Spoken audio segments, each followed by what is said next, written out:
11e congrès du Parti démocratique gabonais avancé. Quelles sont vos aspirations? On sait bien qu'il s'agit de la revitalisation et de la régénération d'un parti qui a une durée de vie, qui est une institution après 50 ans.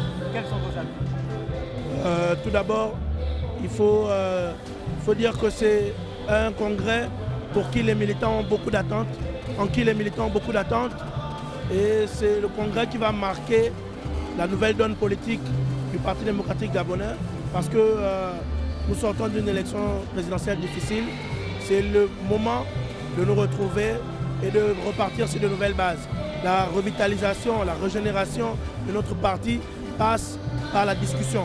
Il faut que les camarades se retrouvent, discutent ensemble pour fixer le nouveau cap que le parti doit avoir. Et c'est la raison pour laquelle nous nous retrouvons ici très contents, mais aussi avec l'esprit grave, parce que le moment est important et le moment est historique. Mais il n'y a pas cette crainte-là justement, parce que la thématique imposée semble être conflictuelle entre les générations. C'est-à-dire que la régénération impose le départ certainement des anciens. Alors est-ce qu'on n'a pas cette crainte-là justement d'assister à un conflit intergénérationnel? Ceux qui ont peur du changement, c'est ceux qui ne sont pas préparés. Vous savez, dans la vie c'est un cycle. On naît, on rampe, on marche, on court, on s'arrête, on vieillit et on meurt. Donc il ne faut pas avoir peur du changement. Le changement et le renouveau est nécessaire à chaque étape de la vie. Donc le parti ne peut pas se départir de ces principes de vie-là.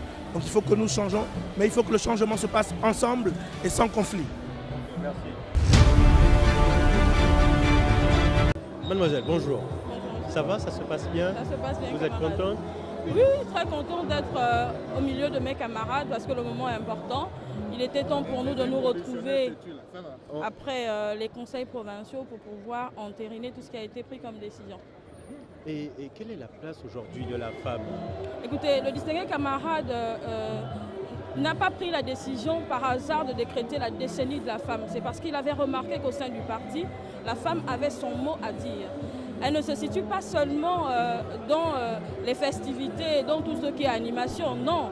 On regarde un peu dans toutes les élections qui se sont passées, la part importante qu'a joué la femme dans la réalisation de ces élections-là. Et puis quand on regarde aussi au sein du gouvernement, on remarque que la femme est représentée, mais à plus de 30%.